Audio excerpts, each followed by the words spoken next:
Muito bem, então nós vamos começar o nosso estudo bíblico dessa quarta-feira, dia 12 de março de 2025.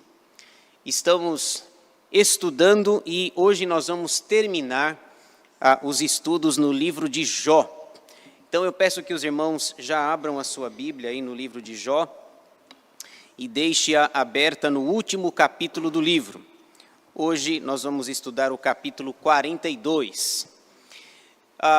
Mais uma vez eu mostro para os irmãos o esboço de Jó.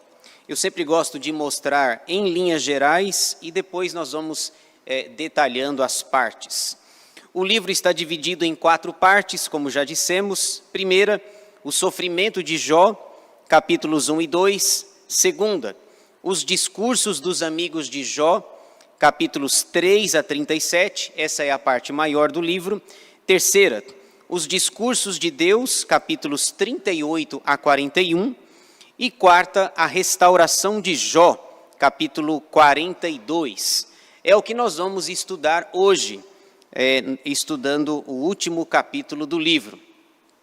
Antes de nós entrarmos no capítulo 42, eu queria apenas fazer uma rápida recapitulação do que o pastor Nelson falou na quarta-feira passada. O pastor expôs os capítulos 38 a 41, que são os discursos de Deus.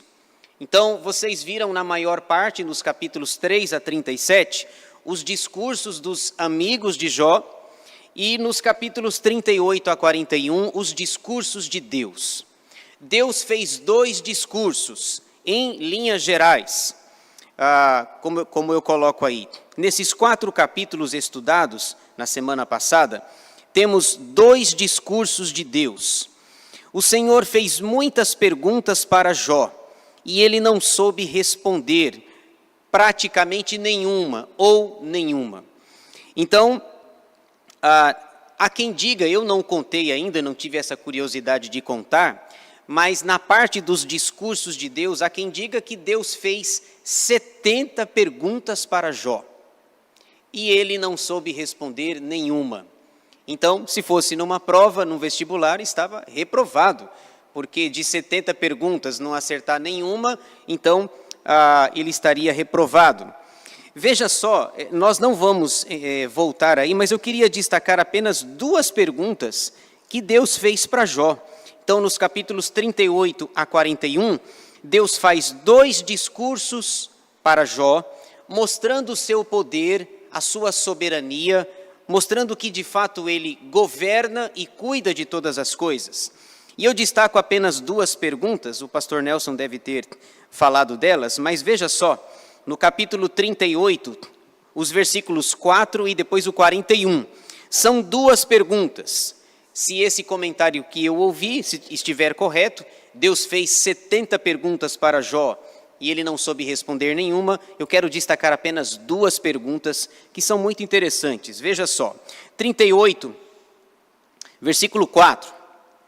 Onde estavas tu, quando eu lançava os fundamentos da terra? Dize-mo, se tens entendimento. Não, veja, não é dízimo, viu? A palavra aqui não é dízimo, é dize-mo. A fonética faz a gente lembrar de outra palavra, a palavra dízimo. Agora, a pergunta de Deus é, onde você estava quando eu lançava os fundamentos da terra?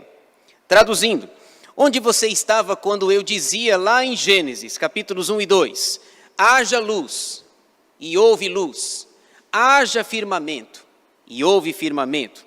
Onde você estava quando eu criava a terra? E a resposta óbvia é, eu não estava.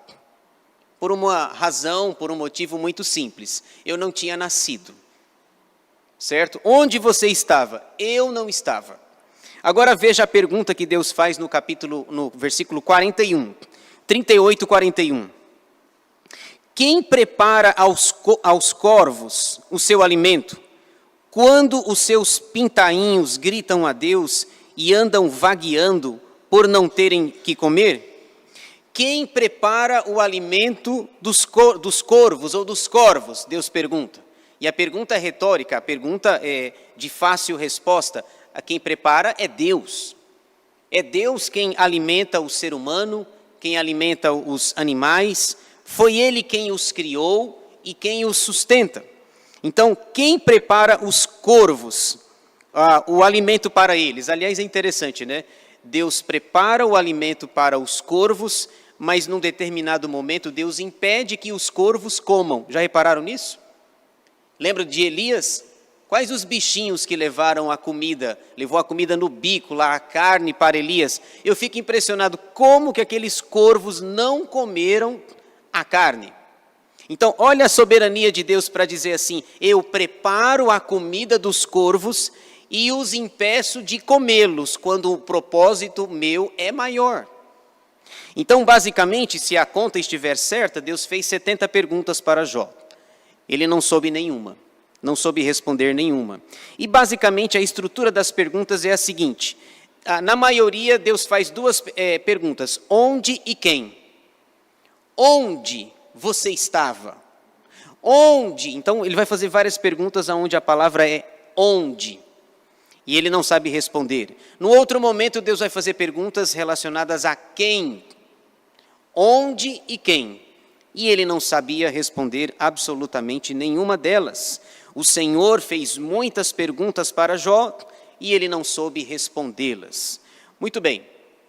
Agora então podemos ir para o capítulo 42. O tema que eu dei para este capítulo é esse que os irmãos estão vendo. O desfecho da história de Jó. É bem verdade que você já sabe, já conhece, já sabe o enredo final, mas vale a pena a gente considerar alguns detalhes que aparecem nessa passagem, nesse importante capítulo da Bíblia. Jó 42, o desfecho da história de Jó. E geralmente a gente não presta muita atenção, mas nós sabemos o início da história e o final, não é assim? Sabemos o início das desgraças que lhe acometeram, capítulos 1 e 2, e depois a gente quer ir para o 42. Mas entre o 3 e o 41, muitas coisas aconteceram, muitas palavras foram ditas, muitos fatos vieram à tona. Então é importante que nós conheçamos não apenas o início e o fim, mas que saibamos também o meio, os fatos que aconteceram no meio. Hoje nós vamos ver aí o desfecho, o término dessa história intrigante de Jó. Esboço de Jó 42. O capítulo está dividido em 3 partes, nós vamos ver cada uma delas. Primeira, a confissão de Jó, versículos 1 a 6. Segunda, a repreensão de Deus, versículos 7 a 9. E terceira, a restauração de Jó, versículos 10 a 17. Então, 3 palavras básicas vão resumir e nortear o nosso estudo dessa noite. Confissão, repreensão e restauração. Basicamente é isso que nós vamos falar. Confissão, repreensão e restauração. Vamos a ela então, vamos ver alguns detalhes. Você já sabe da história, já sabe do final, mas vale a pena a gente observar alguns detalhes que aparecem neste capítulo. Primeira parte, a confissão de Jó, versículos 1 a 6. Veja o que o texto diz. Então respondeu Jó ao Senhor: bem sei que tudo podes, e nenhum dos teus planos pode ser frustrado. Quem é aquele, como disseste, que sem conhecimento encobre o conselho? Na verdade, falei do que não entendia, coisas maravilhosas demais para mim, coisas que eu não conhecia. Escuta-me, pois, havias dito, e eu falarei. Eu te perguntarei, e tu me ensinarás. Eu te conhecia só de ouvir, mas agora os meus olhos te veem. Por isso me abomino e me arrependo no pó e na cinza. Vamos considerar alguns detalhes aí da confissão de Jó. Basicamente, o que os 6 versículos iniciais ensinam é que ele se arrepende das palavras precipitadas, que duvidou da justiça, da justiça de Deus durante o seu sofrimento. ele se arrependeu das palavras que havia falado. E ele teve horas que ele acertou, teve horas que ele errou, teve horas que ele desejou ver Deus, ter uma audiência com Deus, a audiência foi concedida, capítulos 38 a 41, quando é dito que Deus apareceu a ele, apareceu num redemoinho e fez aquela enxurrada de perguntas que ele não sabia a resposta para nenhuma delas.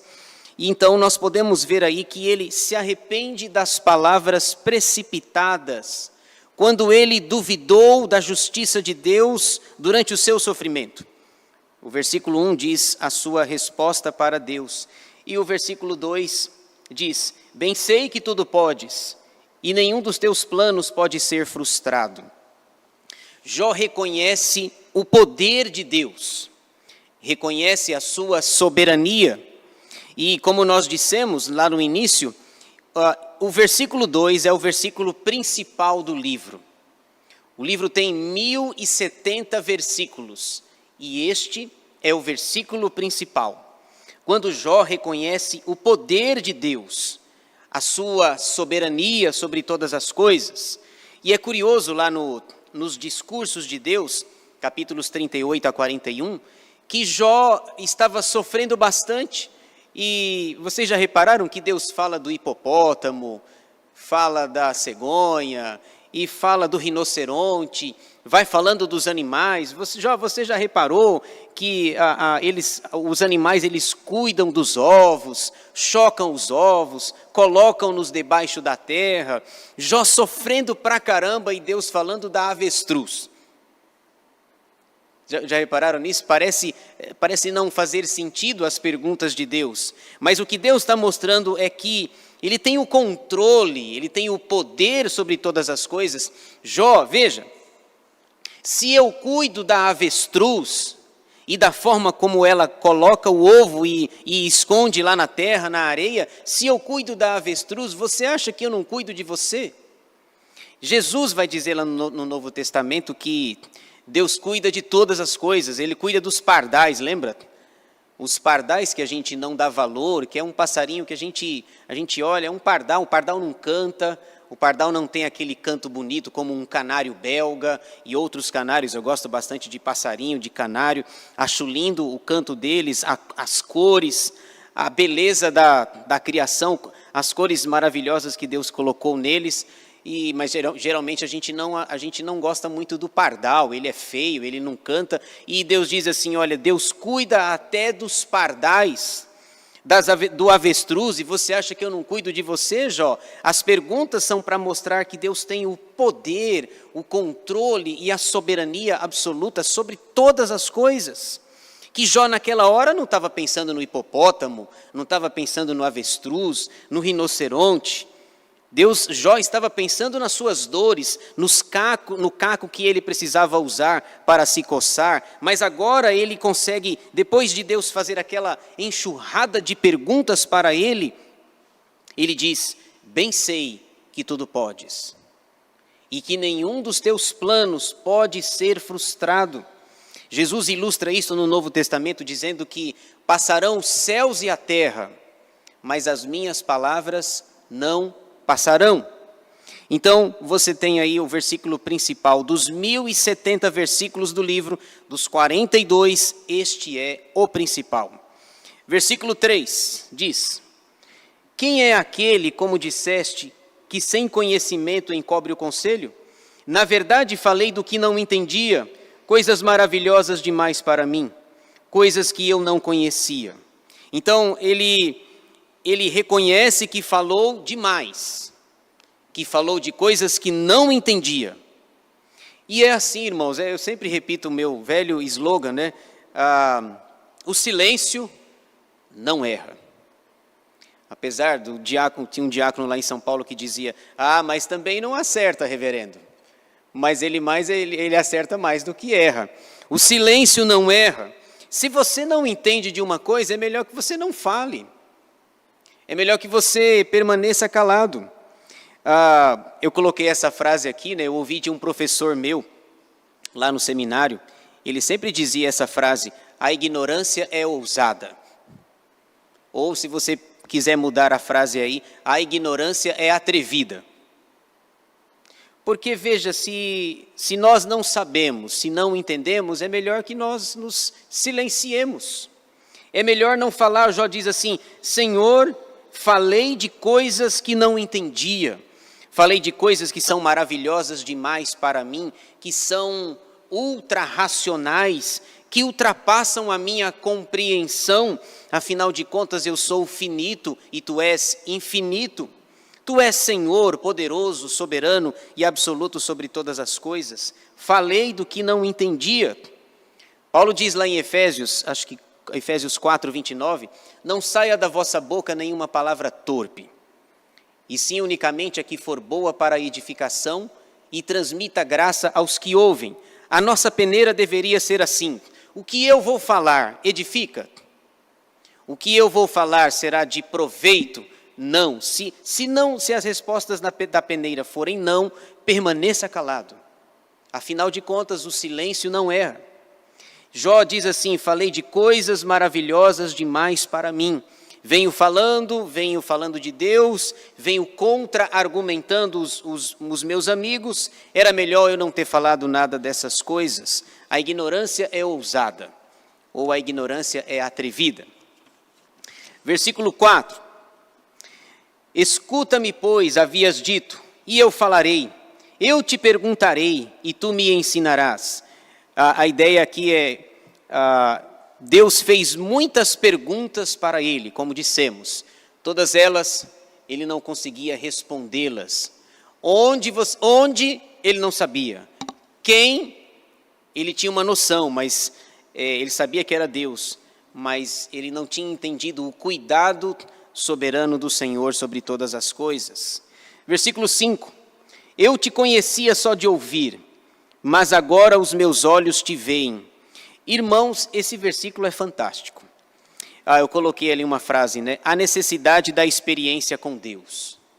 Eu te conhecia só de ouvir. Eu fico impressionado, porque lá no capítulo 1 é dito que Jó era o homem mais temente da sua geração. Ele era o homem mais piedoso, mais crente, que orava, que intercedia pelos filhos. Ele tinha 10 filhos, diz os capítulos iniciais. E não é que eles tinham pecado, mas a consciência de Jó era mais ou menos, vai que eles pecaram. Não é que eles pecaram. Se por acaso eles tiverem cometido algum pecado, e ele diz, eu te conhecia só de ouvir. Pensa comigo, o homem mais piedoso da sua geração diz que não conhecia Deus. Estou perdido. Foi a minha conclusão. Eu te conhecia só de ouvir, mas agora os meus olhos te veem. Aqui, eu coloquei aqui vem uma outra filosofia de vida minha, né? Fraca, tosca. Uma coisa é uma coisa e outra coisa é outra coisa, certo? O que eu quero dizer é o seguinte, uma coisa é ouvir falar de Deus e outra coisa é ter experiência com Deus. Eu me lembro, por exemplo, de Jacó, na narrativa de Gênesis, quando ele vai conversando lá e ele sempre fala assim, olha, falando para Deus, né, tu és o Deus do meu pai, o Deus do meu avô, o Deus do meu pai Isaac, do meu avô Abraão, mas repararam que no início nunca era o Deus dele. Não basta ser o Deus de Abraão, o Deus de Isaac, tem que ser o meu Deus, particular, pessoal. Essa experiência é intransferível. Então, uma coisa é você ouvir falar de Deus, outra coisa é você experimentá-lo. Eu sempre ilustro isso da seguinte maneira. Imagina que eu estou aqui chupando uma laranja. Aí eu pergunto para vocês, essa laranja é boa? Essa laranja é gostosa? Ela é docinha? Vocês vão dizer, não sabemos, não sabemos, até você experimentá-la. Uma coisa é eu falar que está boa a laranja. Eu ia usar o exemplo do bolo. Eu ganhei aí alguns bolos, né? Diz o pastor Nelson que eu me superei aí na quantidade de bolos de aniversário, né, que eu fiz dia 28 de fevereiro, e usar o exemplo do bolo. O bolo está bom? Você precisa comer, experimentar. O Evaldo está reclamando aqui que não comeu de nenhum deles. Exatamente, só quem comeu. Então, veja, uma coisa é você ouvir falar, outra coisa é você ter a experiência com Deus. E eu fiquei pensando nesse versículo porque nós estamos falando do homem mais piedoso da sua geração, que era Jó. E ele diz que conhecia apenas de ouvir. Agora eu tive uma experiência e vi que Deus é poderoso e soberano. Versículo 6, ele diz: por isso me abomino e me arrependo no pó e na cinza. Essa expressão pó e cinza é uma maneira veterotestamentária de humilhação. Toda vez que alguém estava arrependido, quando alguém recebia uma notícia trágica, ele rasgava as roupas, colocava pó na cabeça, cinza, em sinal de humilhação, de quebrantamento, de arrependimento dos pecados. Por isso me abomino e me arrependo no pó e na cinza. Então, o que nós temos aqui na primeira parte é a confissão de Jó. Vamos para a segunda. A segunda parte, a repreensão de Deus, versículos 7 a 9. Veja aí o que diz o texto 42, 7. Tendo o Senhor falado estas palavras a Jó, o Senhor disse também a Elifaz, o temanita: a minha ira se acendeu contra ti e contra os teus 2 amigos, porque não dissestes de mim o que era reto, como o meu servo Jó. Tomai, pois, 7 novilhos e 7 carneiros, e ide ao meu servo Jó, e oferecei holocaustos por vós. O meu servo Jó orará por vós, porque dele aceitarei a intercessão, para que eu não vos trate segundo a vossa loucura, porque vós não dissestes de mim o que era reto, como o meu servo Jó. Então foram Elifaz, o temanita, e Bildade, o suíta, e Zofar, o naamatita, e fizeram como o Senhor lhes ordenara, e o Senhor aceitou a oração de Jó. Então, o que nós temos aqui é: Deus repreende os amigos de Jó pelas coisas que eles falaram. Bom, se Jó errou no falar, os seus amigos muito mais. Elifaz, Bildade e Zofar falaram muita bobagem, acusando Jó, defendendo Deus como se ele precisasse de defesa. Eles tinham uma tese muito racionalista, assim: você fez o bem, Deus te abençoa. Você fez o mal, Deus te amaldiçoa. É uma equação matemática, é algo cartesiano. Fez o bem, abençoa, fez o mal, é amaldiçoado. Eles falaram muita bobagem ao longo dos seus argumentos. E Deus, então, repreende os amigos. Eu coloquei ali entre parênteses, né? Vocês repararam que Eliú não é citado? Esse é um detalhe interessante aqui. São 4 amigos: Elifaz, Bildade, Zofar e o Eliú, que tem os discursos de Eliú, capítulos 32 a 37, mas ele não é citado. Deus parece não estar irado com Eliú, o mais novo, que eu sempre brincava, né? Ele vai passar um capítulo para falar, que vai falar o capítulo 32. Porque dos 4 amigos, me parece que Eliú foi o que talvez menos errou. Talvez mais acertadamente falou, ainda que jovem, impulsivo, soberbo, ele chegou a dizer: comigo está o puro saber. A sabedoria está comigo, quem quiser encontrá-la, fale comigo. Eu posso aconselhar-te, ou quem sabe vendê-la para você. O fato é que Eliú não é citado aqui. E Deus está, no versículo 7, diz que Deus está irado com os 3 amigos. E qual o motivo da ira? O motivo é que eles não falaram direito sobre Deus, não foram justos, a teologia deles estava equivocada. Então Deus o texto diz assim: a minha ira se acendeu contra ti e contra os teus 2 amigos. Aqui só um detalhe, né? Não é coisa boa você ter Deus irado contra você. Não é verdade? O texto, a Bíblia vai dizer que se Deus é por nós, quem será contra nós? Agora, se Deus é contra nós, quem será a favor de nós? Então, quem vai sobreviver, né? Ninguém. Acho que Hebreus 10, 31 diz: Horrível coisa é cair nas mãos do Deus vivo. Deus está irado então com esses três, porque eles falaram coisas erradas. Versículo 8, diz que Jó deveria interceder por eles. Tome aí 7 novilhos e 7 carneiros, tomem, né? E vão até Jó e ele vai oferecer holocaustos por vós. Aqui tem um detalhe interessante, o versículo 8 mostra a antiguidade do livro. Porque vocês percebem que Jó é uma espécie de sacerdote? Na lei mosaica, os sacerdotes, o sacerdócio era levita. Um homem de qualquer outra tribo de Israel não poderia oferecer sacrifícios. E vocês perceberam que Jó é o sacerdote aqui? Então Deus diz, vocês tomem 7 novilhos, 7 carneiros e vão até Jó e ele vai oferecer holocaustos por vós. Holocausto?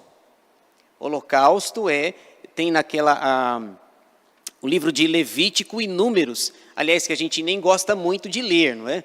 Eu sempre falo que quem começa a sua leitura bíblica, terminou o livro de Números, a pessoa vai bem.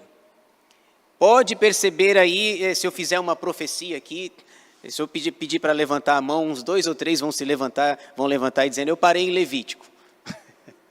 Eu parei em Números, porque não dá, mata o animal e tal. Números, 30...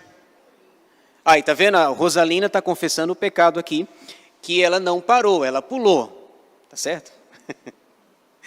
Veja, Números, por exemplo, tem 36 capítulos. Capítulos aparentemente áridos, com muitos números, com muitas descrições, tantos pratos, tantas bacias, tanto isso, tanto aquilo. Então, se você vencer o livro de Números, você vai bem na leitura bíblica. O fato é que Jó, ele é antigo e ele é um sacerdote. O versículo 8 diz que ele faz intercessão, apontando para a antiguidade do livro. Jó é uma espécie de sacerdote. Versículo 9. Então foram Elifaz, o temanita, e Bildade, o suíta, Isofar, o naamatita, e fizeram como o Senhor lhes ordenara, e o Senhor aceitou a oração de Jó. Deus aceitou a oração de Jó. Quem fala de Jó lá no Novo Testamento é Tiago. Veja só, vale a pena nós lermos esse versículo, porque a ideia é que Jó é um livro literal. Jó é um personagem real. Ele de fato viveu e teve todos esses sofrimentos. Tiago é quem fala dele.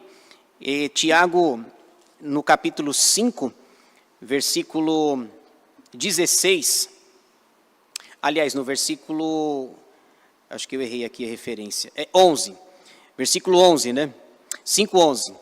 Eis que temos por felizes os que perseveraram firmes.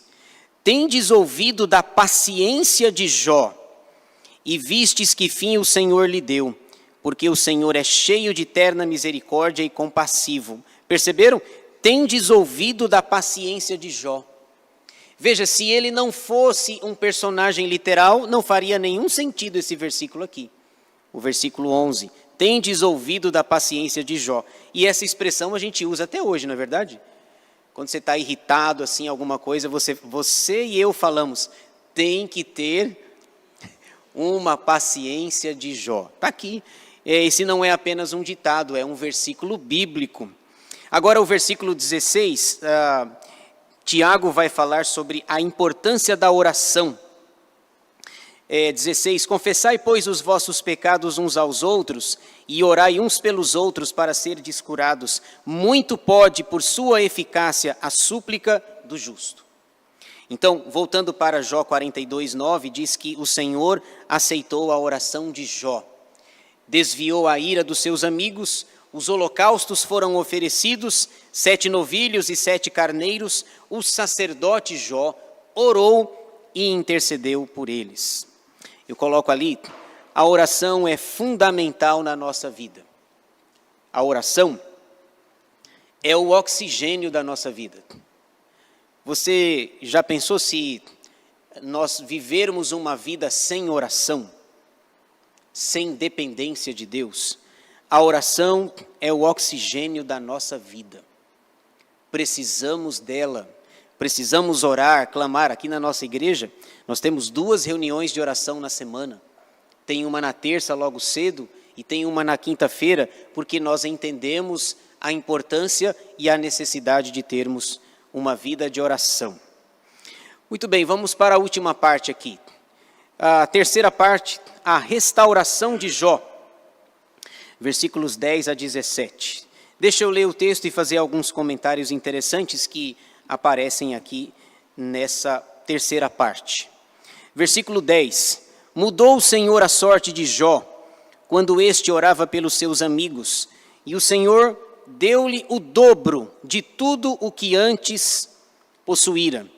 Então vieram a ele todos os seus irmãos e todas as suas irmãs, e todos quantos dantes o conheceram, e comeram com ele em sua casa, e se condoeram dele, e o consolaram de todo o mal que o Senhor lhe havia enviado. Cada um lhe deu dinheiro e um anel de ouro. Assim, abençoou o Senhor o último estado de Jó, mais do que o primeiro, porque veio a ter 14.000 ovelhas, 6.000 camelos, 1.000 juntas de bois e 1.000 jumentas. Também teve outros 7 filhos e 3 filhas.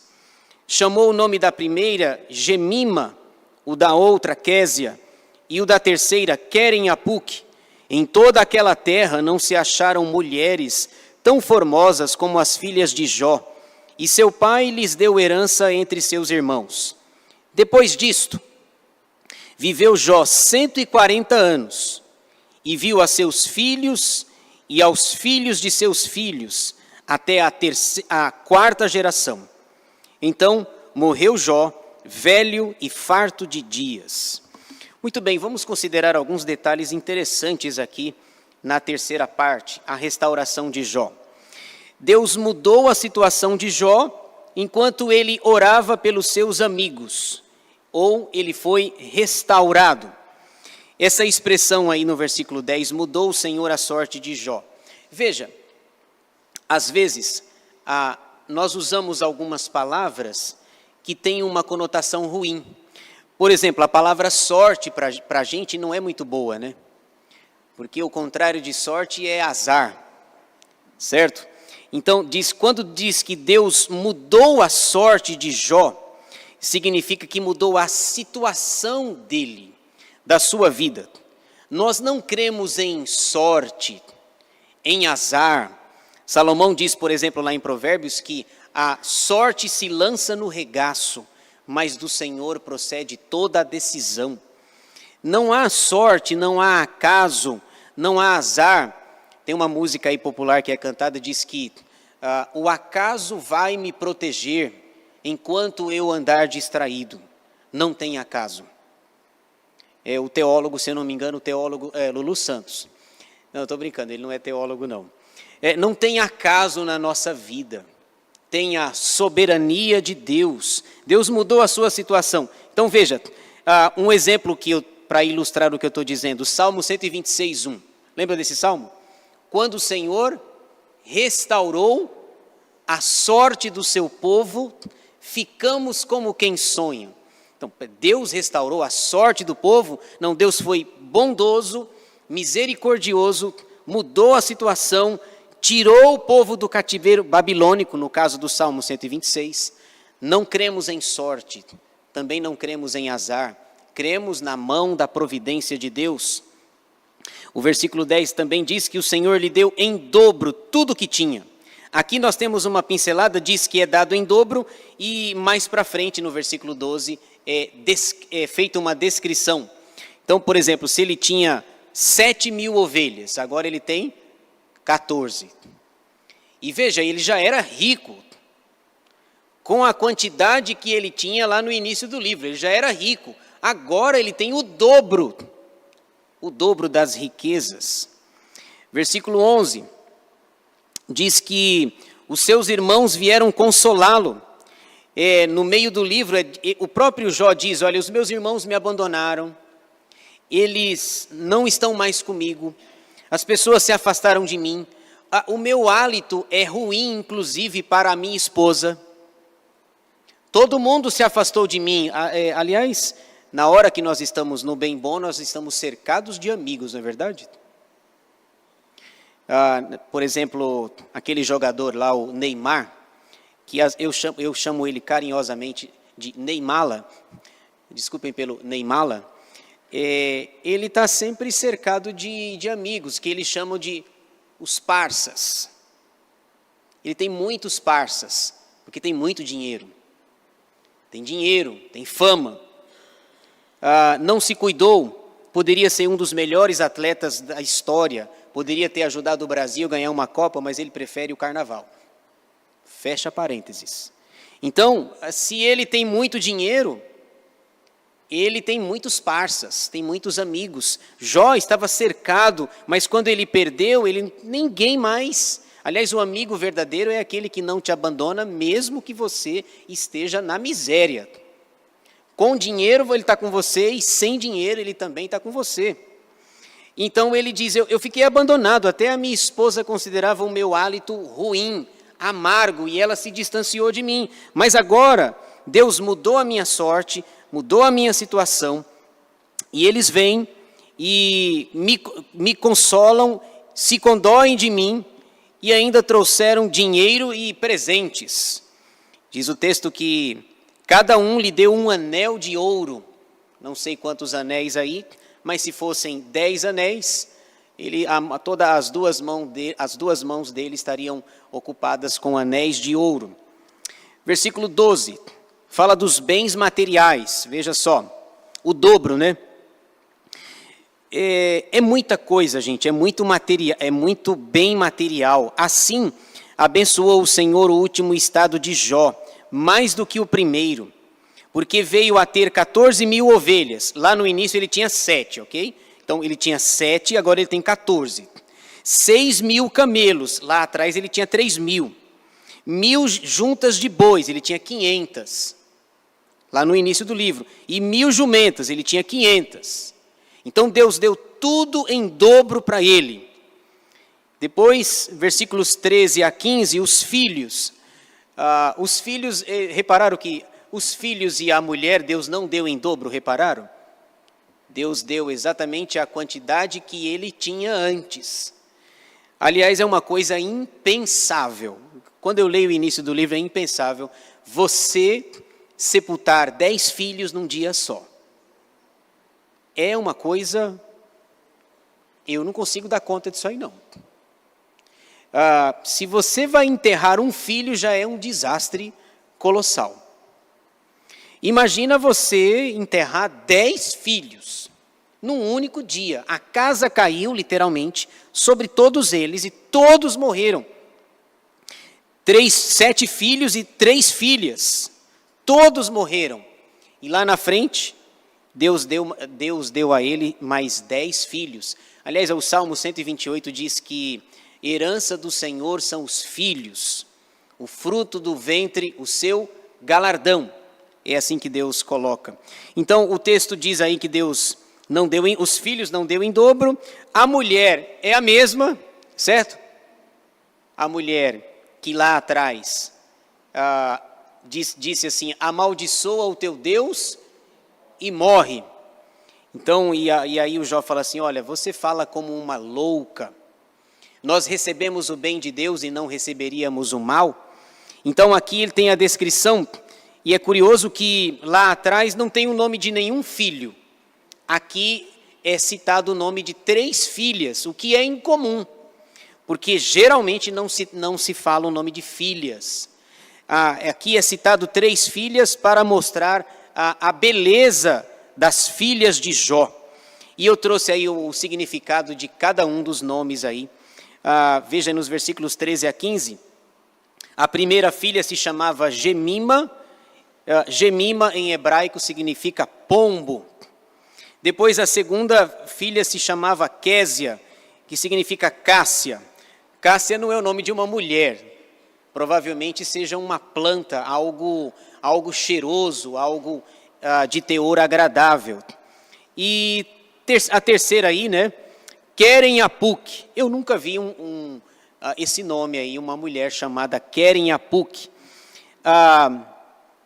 Significa vaso de antimônio em hebraico. Essa ideia de vaso era uma substância cheirosa e muito agradável para as pálpebras. Então, esse é o significado aí. Gemima, Késia e Keren Apuk. Esses nomes são citados, e aí no versículo 15 é dito que em toda a terra não se acharam mulheres tão formosas, tão bonitas quanto as filhas de Jó. E Jó deu herança não apenas para os meninos, para os filhos, mas para as mulheres também. E uma última coisa que eu queria destacar aqui é a idade do Jó. Veja aí, ele ainda viveu por muitos anos. Depois disto, versículo 16, viveu Jó 140 anos, e viu a seus filhos e aos filhos de seus filhos, até a quarta geração. Irmãos, quarta geração dá os bisnetos, correto? Os bisnetos. Então, o Daniel teve a oportunidade de ver a bisavó. Eu tirei uma foto, já tem um tempo, a minha avó faleceu. Mas eu tirei uma foto, tem algum tempo atrás, durante a pandemia, tirei uma foto com 4 gerações. Estava minha avó, minha mãe, eu e o Daniel, na época que eu ainda conseguia pegar no colo. Entendeu? Porque hoje não dá mais. Não dá mais. Hoje eu brinco que ele é meu segurança. Se vocês verem nós dois na rua aí, ele está fazendo minha segurança pessoal e particular. Ok? Porque já me passou. Quando ele vem, para abraçar ele é uma dificuldade. Ele não tem dificuldade para me abraçar, mas eu já tenho, por uma questão de estatura. Mas tinha minha avó, minha mãe, eu e o Daniel no meu colo. 4 gerações. Hoje ela já faleceu e nós temos 3 gerações. Daniel, minha mãe e eu. Mas ele viu os bisnetos.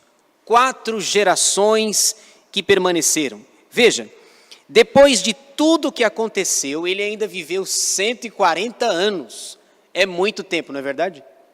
Muito tempo. É por isso que em um dos estudos anteriores eu me arrisco a dizer que ele chegou perto dos 200 anos de idade. 200 anos. Porque veja, se ele tivesse, no dia que aconteceu todas essas desgraças, se ele tinha 50 anos, com quantos anos ele morreu? 190. Se ele tivesse 60 anos, no dia que aconteceram todas essas desgraças, ele morreu com 200. Se ele tivesse 30 anos, morreu com 170 anos. Um detalhe que eu queria mostrar para os irmãos é que essa idade de 140 anos aponta para um detalhe interessante. Coloca Jó na época dos patriarcas. Porque essa era a idade, nós temos aí, quando que Jó foi escrito, não sabemos exatamente, mas coloca Jó perto de Gênesis 12. Lembra de Gênesis 12? Quando Deus falou para Abraão, sai da tua terra, da tua casa, da tua parentela, e vai para a terra que te mostrarei. Lá, Abraão, Isaque e Jacó viveram idades semelhantes. Eu queria mostrar para vocês aí, eu fiz questão de anotar aí, vamos para Gênesis. É o próximo aqui, ó. Lá, ó. Olha só, vejam a idade aí com que os patriarcas morreram, o que faz com que a gente deduza ou conclua que Jó está muito próximo deles. Veja, Abraão, com quantos anos Abraão morreu?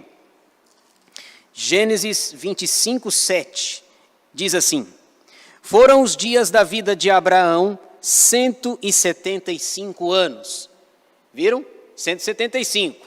O Jó, depois do que tudo que aconteceu, ainda viveu 140 anos. Podemos colocá-lo perto de Abraão. Isaque, vamos ver aí, capítulo 35. versículo 28. 35, 28. Diz assim: foram os dias de Isaque 180 anos. Percebe? Podemos colocá-lo mais uma vez, podemos colocar Jó próximo dos patriarcas. Agora há uma redução. Jacó, Gênesis capítulo 47. Com quantos anos Jacó morreu? Gênesis 47, 28, nós temos aí a descrição. Veja só. Jacó viveu na terra do Egito 17 anos, de sorte que os dias de Jacó, os anos da sua vida, foram 147. Quando o texto diz que ele viveu 17 anos no Egito, quando no dia que o Jacó encontrou o José, quantos anos ele tinha? Quantos? 130. Então, quando ele encontrou Jacó, aliás, o José, ele já tinha 130 anos. Se você voltar mais um pouco, ele ficou durante pelo menos mais de 10 anos sendo enganado, achando que o seu filho havia sido morto. Então, se você tirar 130 menos 10, quando ele recebe a notícia lá de que a túnica cheia de sangue, ele tinha cerca de 120 anos, já era um ancião quando ele recebeu a notícia. Então, por isso que o texto diz que eu vou descer à sepultura cheio de cãs, porque ele já tem cerca de 120 anos. Agora, observem, José, dá uma caída maior ainda. José, com quantos anos ele morreu? Gênesis 50, 26, o último versículo de Gênesis diz: morreu José da idade de 110 anos, embalsamaram-no e o puseram num caixão no Egito. Então, observem que você já não pode mais colocar Jó próximo de José, porque a idade do José já reduziu a idade da sua morte, do seu falecimento. Então, quando o texto diz, em Jó 42, 16, que ele ainda sobreviveu mais 140 anos, isso é um indício muito forte de que nós podemos colocar ele ali junto com os patriarcas, Abraão, Isaque, talvez já se distanciando de Jacó, que também diminuiu a sua idade. E já te passo, e finalmente o versículo 17 diz assim: então morreu Jó, velho e farto de dias. Velho, concordamos? Certo? Vamos, se vocês concordarem que ele tinha 50 anos, né? No dia da tragédia, ele viveu 190 anos, tá bom, né? Tá bom? 190, morreu velho. E diz o texto que morreu farto de dias. Farto, concordam também?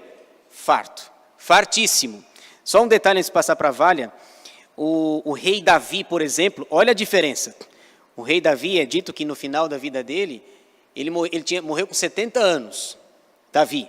E diz o texto que ele morreu velho e farto de dias. Opa, peraí. Que redução, né? Que redução drástica. Um morreu velho e farto de dias, mas com mais de 150 anos. O outro morreu velho e farto de dias, com 70 anos. É dito que procuraram uma mulher para aquecê-lo lá e ele não conseguia mais. Lembra disso? Final da vida dele, 70 anos. Também a vida de Davi foi uma dureza. Uma dureza. Diga, Vália.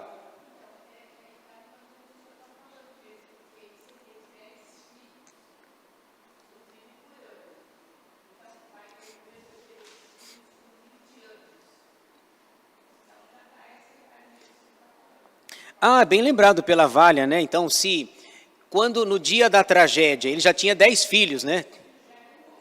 E os filhos, boa, nossa, no dia que eu crescer, eu vou ser igual a Vália. Inteligente. Sou Vália. É bem lembrado pela Vália, né? Quando aconteceu toda a tragédia, ele já era pai de 10 filhos. Ninguém é pai de 10 filhos com 15 anos, né? Com 20 anos, né? Exatamente, já bebiam vinho, então eram maior de 18, né? Não, isso aqui é uma realidade mais brasileira, isso aqui não tem nada a ver.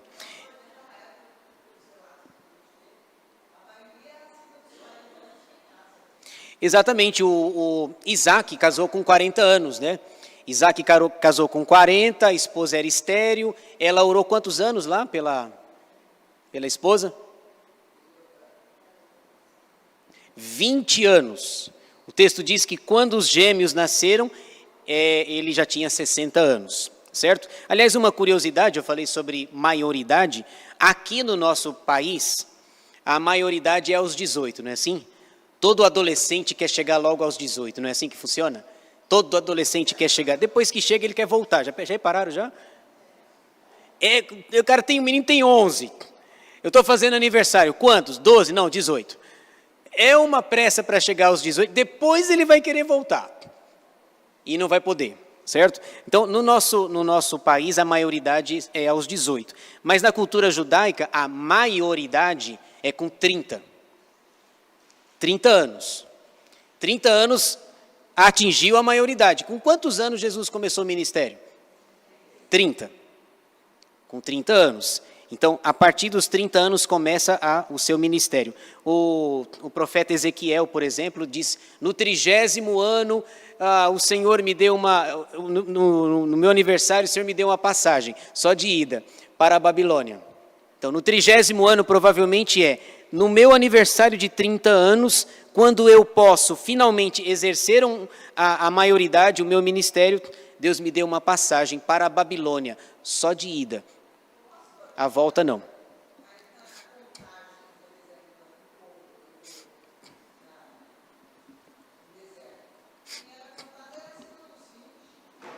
Assim, mas ali é uma outra situação que não necessariamente a maioridade do povo que podia exercer alguma função, né? Geralmente 30 anos, tanto é que Jesus respeita essa idade e ele começa o seu ministério aos 30, tem um ministério de 3 anos, 3 anos e meio, depois é morto, crucificado, morto e ressuscitado e ascendido aos céus. Muito bem, a última coisa aqui, só para a gente fechar, acho que pulou aqui, né? Aqui, foi aí. Aplicação. O que podemos aprender de Jó 42? Um capítulo conhecido, mas com alguns detalhes bem importantes para nós. Eu destaco aí brevemente 3 lições importantes para nós. Primeira, reconhecer o poder de Deus. Assim como Jó fez lá no versículo 2, você e eu também precisamos reconhecer o poder de Deus. No final do livro, só no final, no desfecho final, Jó diz, bem sei que tudo podes, e nenhum dos teus planos pode ser frustrado. É preciso que nós reconheçamos o poder de Deus. Ele é poderoso, Ele é soberano. Nós falamos sobre isso no retiro, né? No retiro espiritual da nossa igreja. O tema geral foi a soberania de Deus. Deus é soberano na queda do homem, na salvação do homem, no governo dos homens e nas desventuras humanas. Então, você e eu precisamos reconhecer o seu poder. Segunda lição, entender a importância da oração. Versículo 9, é dito que o Senhor aceitou a oração de Jó. Parece chover no molhado, mas é importante que digamos, a oração é o combustível, o oxigênio da nossa vida. Às vezes eu me pego pensando assim, por exemplo, qual é a primeira coisa do dia que você faz quando você acorda? Qual é a primeira coisa? Eu tenho um palpite muito forte da primeira coisa que muita gente faz e às vezes eu também. Primeira coisa que eu faço quando eu acordei e abri os olhos é pegar o celular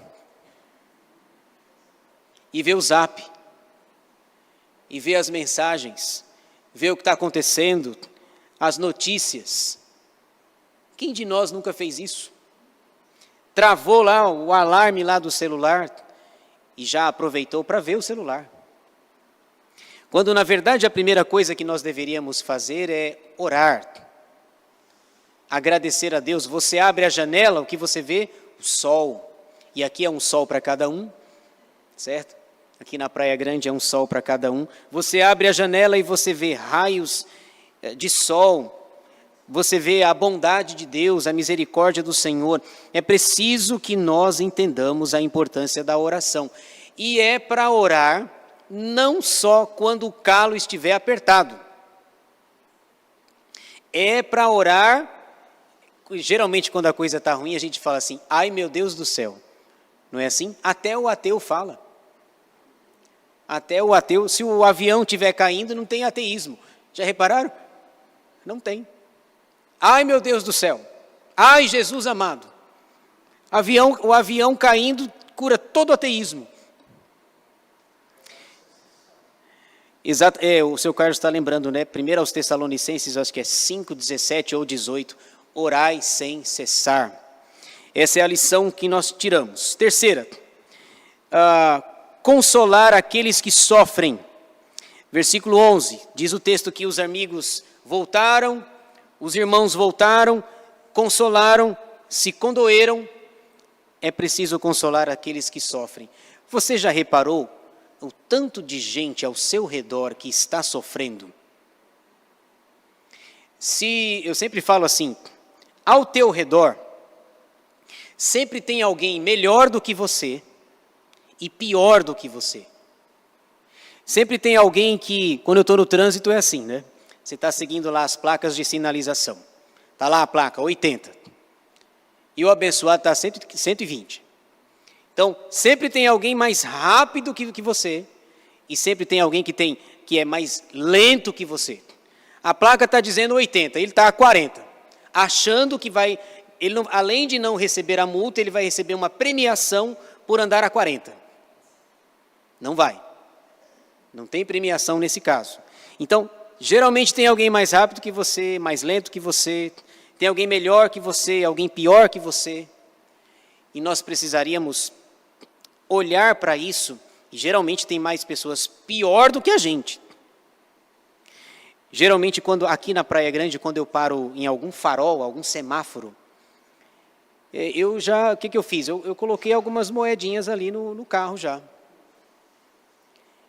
Porque vai encostar alguém com uma plaquinha assim, tenho fome, gostaria de tomar café. Já vi várias frases. Pode ser mentira, mas eu não vou ficar questionando. O Salmo 41, diz assim, bem-aventurado o que acode ao necessitado. O Senhor o livra no dia do mal. Não custa nada, eu deixo umas moedinhas lá, a pessoa já vem, eu deixo ela falar o texto dela lá, e depois eu já dou as moedas. E tem um outro lado, às vezes sai mais barato dar a moeda do que você não dar a moeda, ele risca seu carro ainda, né?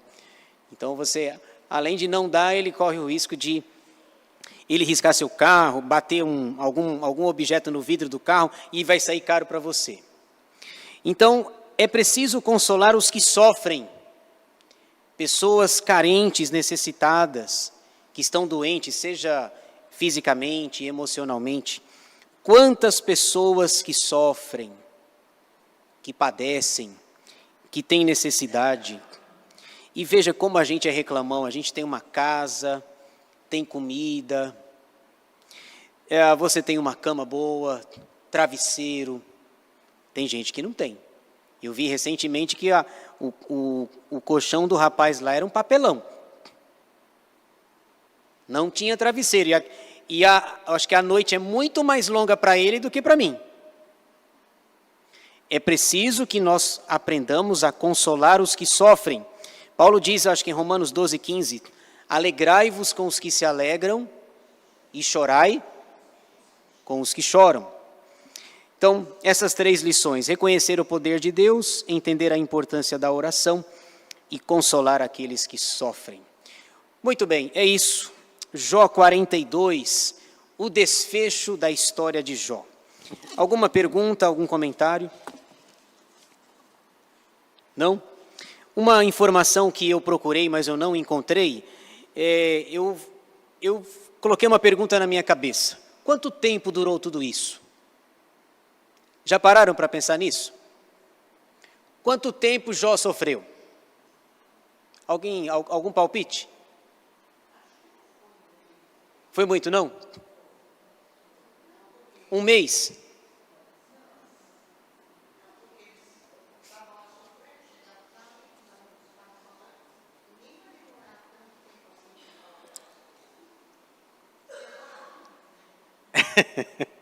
Olha, eu não vou saber a referência de cabeça, mas no livro nós temos uma pista. E não dá para falar o número aqui, mas o Jó chega a dizer que foi meses. Meses. Vamos supor aí, não sei, meio ano. 6 meses. Se são meses, são no mínimo 2, concordo? Meses. Então, no mínimo 2, 60 dias. Quem sabe 3, 90. Quem sabe 4, 120. Quem sabe 5, 150. 6 meses, 180. Já pensou 6 meses nessa situação? Dá para você falar bastante bobagem, né? Então, às vezes a gente lê o livro muito rapidamente. Eu vou ler Jó numa sentada. Então, os amigos ficaram 7 dias em silêncio. Depois ele sofreu mais 7, 14, né? Resolvido. Não. Ele mesmo diz que foram meses de sofrimento. Meses em que ele dizia assim: quando chega a noite eu clamo pelo dia, pela manhã. E quando chega a manhã, eu clamo pela noite. É surreal o negócio. Meses. E às vezes você e eu, por uma dor de cabeça de meia hora, a gente quer... É ou não é? A gente quer arrancar a cabeça, né? Ou procurar uma dipirona. Muito bem, irmãos, vamos ficar em pé, vamos orar, encerrando o nosso estudo.